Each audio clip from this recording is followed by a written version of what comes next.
Hi, my name is Bennett Kelly. I've been involved in politics since I was 15 years old, and I can honestly say this is the most important election of my lifetime. I've been making these videos to address certain myths about Donald Trump and his presidency. And here I want to talk about Donald Trump's myth that when he was president, we were respected abroad, and people who see his tough and bravado talk as a sign of strength, but it's not. The world viewed Donald Trump as a buffoonish clown.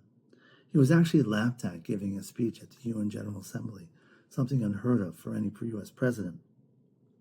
In Germany, one of our strongest allies, only 15% of the people had confidence in Trump to do the right thing, compared to 63% for Biden. In terms of tough, let's see how tough he was. When it came to Russia and Vladimir Putin, Trump was his lapdog. When the U.S. intelligence agencies said Putin interfered in the 2016 election, Trump looked like a weak little boy at the Helsinki summit, as he believes Putin. Trump said nothing when Putin paid bounties to the Taliban to kill U.S. troops. When U.S. first responders struggled to get COVID supplies, Donald Trump sent COVID testing machines to Putin for his own personal use. Trump was Putin's water boy, especially when it came to attacking NATO. Keep in mind, about 2 million Americans served in World War I and World War II, side by side with our allies, as we ultimately defeated fascism, including my father, who flew over Germany. After the war, we founded NATO, which was then the greatest military, stopped the Soviet Union's advancement and led to its collapse and brought peace and prosperity to a region that had had over a century of war. Donald Trump has threatened to pull out of NATO and retreat from Europe. When Putin invaded Ukraine, Biden and our European allies responded to the threat to help Ukraine in this fight. Trump blames Ukraine for the war, and if he wins, Putin wins. Trump also said that he would tell Putin he can do whatever he wants with some NATO countries, which means if Trump wins, Putin is not going to stop at Ukraine. Poland, Estonia, Lithuania, Latvia, all could be next.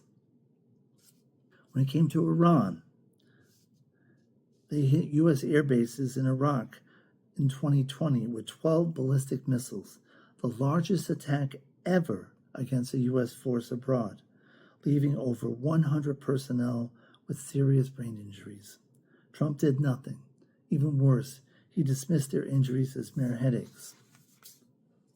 In North Korea, Trump elevated Kim Jong-un's status by meeting with him, and he got nothing for it. While Trump brags about his bromance with Kim, the feeling is not mutual, as Kim dismissed Trump by noting that a scared dog barks the loudest. Saudi Arabia. When Saudi Arabia murdered a U.S. journalist in Turkey, the Trump administration stood by the Saudi princess and coached the Saudi crown prince on how to weather the PR storm. Came to Afghanistan. Trump was all about the art of appeasement. He hurried an agreement to get out of Afghanistan that excluded the Afghan government and released 5,000 Taliban prisoners, including senior war commanders and its current president, without securing the release of the only American hostage known to be held by the Taliban or getting any political protection for Afghan women or others. He continued to draw down troops below recommended levels, even though the Taliban was not honoring its commitments, as it was welcomed al-Qaeda terrorists back into their leadership and increased in tax, leaving the Afghan government vulnerable.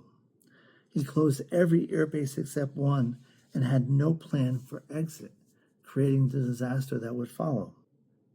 Trump likes to brag about withdrawing from the Paris Climate Accords and denies that climate change is even a problem.